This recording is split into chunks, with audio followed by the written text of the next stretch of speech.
Donc, je suis Reda Sadki, j'anime l'émission de radio Survivre au sida.net depuis 1995 pour informer et donner la parole aux séropositifs. Nous sommes en 2009. Est-ce que le vaccin contre le sida existe? Non, ça c'est la première chose à dire. Il n'y a pas à ce jour de vaccin contre l'infection à VIH. On attend ce jour-là avec impatience. Mais en attendant, il y a des gens qui, je dirais, sont sur la bonne piste. Et je pense en particulier à l'appel lancé par Carla Bruni Sarkozy en marge de l'Assemblée générale de l'ONU à New York, qui a lancé un appel pour que les mères, pour que les femmes enceintes séropositives aient accès au traitement antirétroviral pour empêcher la transmission du virus de la mère à l'enfant. En France, cette approche-là, depuis 1994, a été totalement efficace. Il n'y a plus aujourd'hui, lorsque les mamans sont bien prises en charge, de contamination de la mère à l'enfant. Donc là, c'est pas un vaccin, ce sont des médicaments antirétroviraux, mais on a le même résultat, c'est-à-dire on empêche, on stoppe la transmission du virus, et en fin de compte, c'est ça l'objectif. Alors il y a d'autres gens qui sont sur une autre piste, qui est la piste du vaccin préventif, notamment à l'occasion d'un essai dont on a beaucoup entendu parler, au point où cette nouvelle de l'appel pour les mères séropositives a été complètement éclipsée par une espèce de déluge médiatique autour d'un essai vaccinal mené en Thaïlande avec 16 000 volontaires. Alors, je suis surpris, je pensais que justement que tu allais me parler de ce vaccin contre le sida. Alors, donc c'est pas un vaccin contre le sida, on n'a pas la solution, les chercheurs n'ont pas trouvé. Pas du tout. Au mieux, on a un candidat vaccin ou deux candidats vaccins qui, en association, permettraient de protéger les personnes qui le prennent à 30%. 30%, ce n'est pas une véritable protection. 30%, c'est à peu près le taux de transmission de la mère à l'enfant quand une femme n'a pas de traitement antirétroviral. Donc c'est le même risque qu'on considère par ailleurs inacceptable. On considère inacceptable qu'une euh, et on devrait se mobiliser tous et toutes pour que toutes les femmes, où qu'elles soient, qui sont enceintes, qui sont séropositives, puissent bénéficier de quelque chose qui permet de faire baisser le taux de transmission entre 20 et 30% à 0,01% dans les meilleures conditions.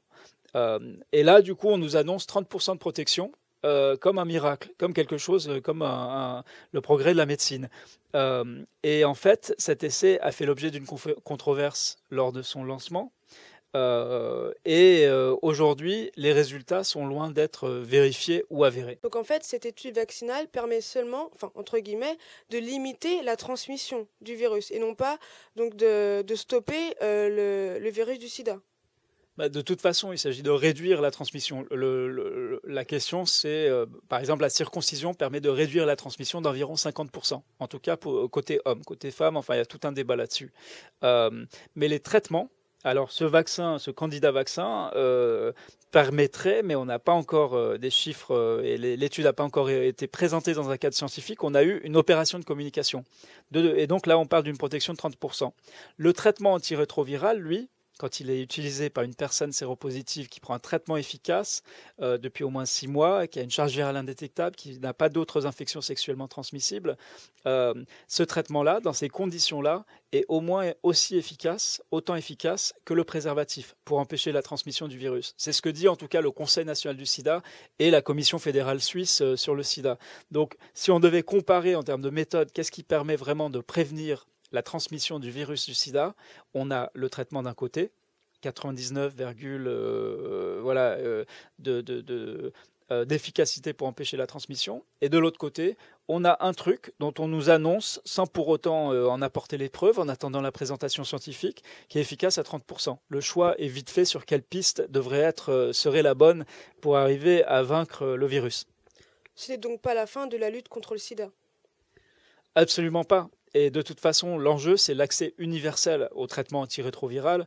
Et ce qui est dommage, c'est que cette annonce de l'essai vaccinal en Thaïlande ait complètement éclipsé cette autre nouvelle, qui est la mobilisation absolument indispensable en faveur, pas seulement des mères, mais aussi des pères séropositifs, mais surtout des mères, puisque c'est par elles que la transmission à l'enfant se fait. Et c'est non seulement dommage, mais sachant que la recherche vaccinale est en panne, on peut se demander si dans la façon dont la communication a été instrumentée, montée en épingle, quelque part, il n'y a pas eu une volonté d'essayer de requinquer une recherche vaccinale en panne avec une opération de communication. Moi, je pense que c'est ce qui s'est passé la semaine dernière dans les médias, d'autant plus qu'un des candidats vaccins est français. Et donc, il y a aussi un côté cocorico. Et en tout cas, quand on regarde de près, non seulement on n'a pas les intervalles de confiance, enfin, voilà, dont on serait sûr, c'est-à-dire que les résultats qui ont été rapportés, on n'est pas sûr si ils sont réellement significatifs ou pas. Ça, on le saura quand les données seront présentées le 19 octobre à Paris. Et d'autre part, ce n'est pas un vaccin thérapeutique. C'est-à-dire les personnes qui ont été contaminées en Thaïlande en prenant, malgré le fait qu'ils prenaient les candidats vaccins, une fois contaminés, ces vaccins n'ont pas du tout aidé à réduire la charge virale, semble-t-il. Et si c'est pas un vaccin thérapeutique, c'est pas un vaccin qui pourra aider les séropositifs, et donc ça serait une deuxième mauvaise nouvelle. Donc pour toi, c'est un effet d'annonce, tu es sceptique. Ça ne veut pas dire que cette étude ne peut pas apporter des données qui pourront servir par la suite. Mais à l'origine, il y avait Dennis Borton, il y a un immunologiste, un des meilleurs spécialistes de la recherche vaccinale, qui est à l'Institut de recherche Scripps à San Diego, et qui lui, en 2004, avait écrit un éditorial assez violent, ce qui arrive assez rarement dans ce milieu-là, d'autant plus que c'est pas quelqu'un d'agressif, semble-t-il. Et il était contre le lancement de cet essai, parce qu'il disait que ça allait coûter près de 120 millions de dollars, et c'est effectivement ce que ça a coûté, et que cet argent-là pourrait servir beaucoup mieux pour d'autres choses. Alors, est-ce qu'il y a un enjeu de concurrence entre chercheurs? Ça, c'est possible. Mais il n'empêche qu'il soulevait un autre problème, c'est que les 2 candidats vaccins qui ont été testés en Thaïlande sur 16 000 volontaires à ce prix-là avaient déjà été testés de par le monde et n'avaient jamais été montrés comme ayant la moindre efficacité. Donc c'est un peu étonnant qu'on nous annonce maintenant que du coup ils sont devenus efficaces.